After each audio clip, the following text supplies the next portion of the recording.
I deleted both my children's numbers from my phone. I was 83 years old. My hands were shaking, and it was the best decision I ever made. I know what you're thinking. What kind of father does something like that? I'll tell you what kind. The kind who for 2 years kept calling, kept texting, kept leaving voicemails, like a man knocking on a door that was never going to open. The kind who one morning looks in the mirror and doesn't recognize the man staring back. That's how it happens. Slowly, quietly. One day you wake up and realize you've traded your dignity for a message that says, "Happy birthday, Dad." That's all I got, a short message sent in the final hours of my birthday from the 2 sons I gave everything to. Do you know what that feels like? It's not being forgotten. It's worse than that. It's being reduced. And I let it happen. For 2 years.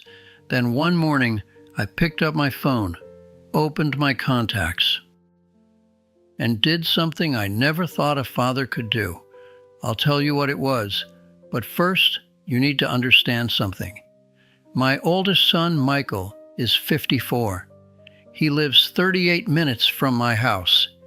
I know that because I used to drive there without thinking, to pick up the grandkids from school, to fix the furnace in January, to show up with my toolbox before he even asked. Because I'm a father. At least, that's what I thought. My youngest, Daniel, is 51. He's the softer one, always has been. He used to call every Sunday, like clockwork. Ray Charles could have set his watch by that boy's timing. Used to. Now listen carefully. I know why you're watching this.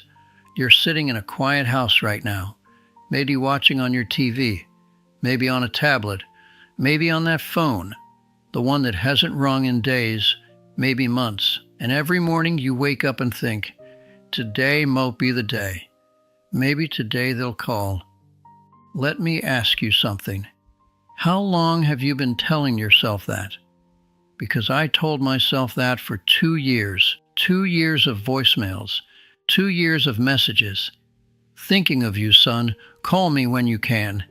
And sometimes they did call. Short calls. Careful calls. The kind where you can feel you're taking up their time. You know exactly what I mean. And what did I do? I tried harder. Called more. Texted more. Pushed more. That's what we do when something starts slipping away. We grab tighter. It feels like love, but it isn't. I worked in a machine shop for 38 years. I know what a worn-out part sounds like when you force it to work. That squeak, that resistance. You can feel it fighting back, and you keep pushing anyway.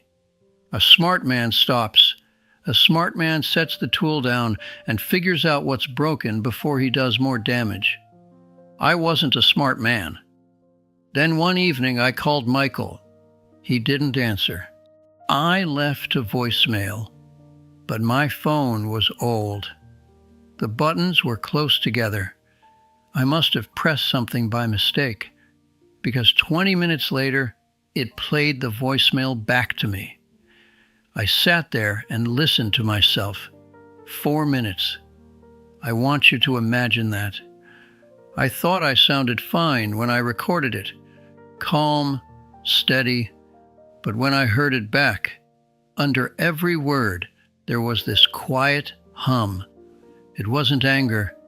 It wasn't even sadness. It was desperation. Desperation wearing a smile. A man knocking so gently, so patiently, he doesn't even realize he's been standing at that door for 2 years. When you hear your own helplessness play back to you, something changes. I wasn't calling to give them something. I was calling to get something. Reassurance. Proof I still mattered. Proof I was still loved. I was using my sons to fill a hole in my chest that had nothing to do with them. Do you understand that? I didn't become a burden because I was sick or because I needed help. I became a burden because I stopped being a person and became a need. And here's the part nobody wants to say. Children don't pull away from you. They pull away from pressure, the pressure we don't even realize we're putting on them. That's hard to hear, I know, but if you're honest with yourself, really honest, you can feel it too, that tension every time you pick up the phone. That night, I went into my garage. I've had some of those tools since the 1970s. Everything in its place, everything with a purpose. And I stood there thinking, when was the last time I felt like this? Like a man with purpose. Not a father waiting by the window. Not someone hoping to be managed. Just a man. I couldn't remember. That's what hit me. The next morning, I picked up my phone. I looked at Michael's name. I deleted it. Then Daniel's. I deleted that too. My hands were shaking. They're my boys. But let me be honest with you. It wasn't some dramatic movie moment. It was just an old man standing alone in his kitchen, making a decision that felt like it might break him. I didn't delete their numbers because I gave up on them. I deleted them because I had to stop taking the easy way out. I needed a wall between my loneliness and their phone numbers.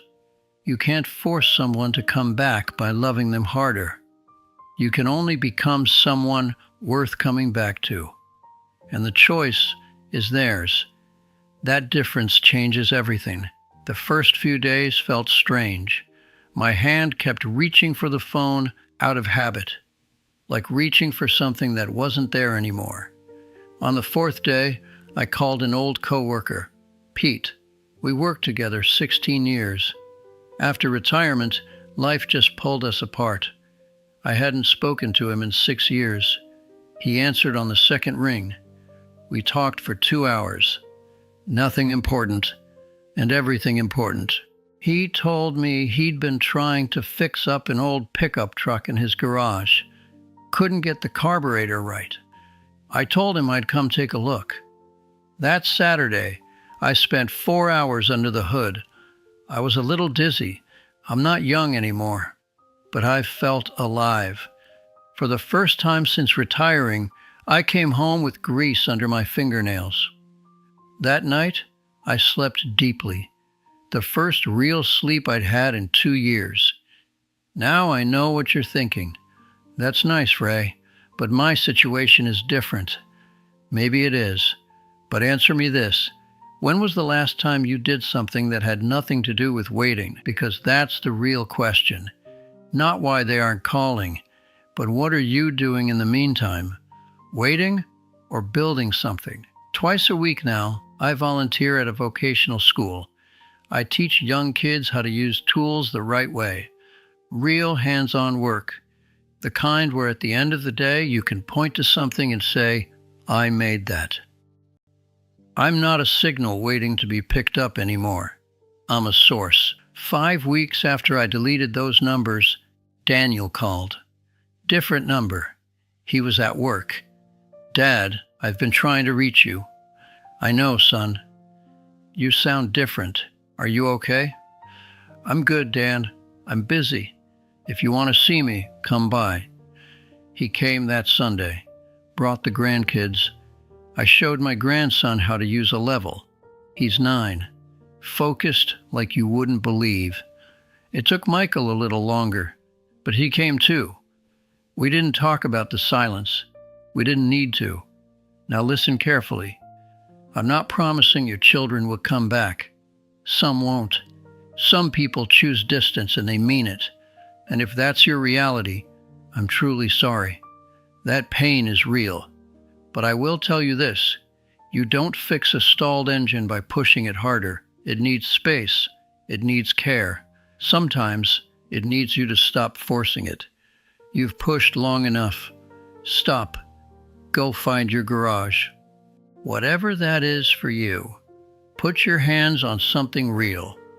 Call the friend you've been meaning to call for 6 years. Be a human being again, not a parent waiting by the window. My name is Raymond. I'm 86 years old. I worked in a machine shop for 38 years. I have 2 sons, 7 grandchildren. My phone sits right here. Sometimes I don't even remember the ringtone. I drink my coffee. I eat my pizza. I live my life. And I don't sit there staring at that phone anymore. You shouldn't either.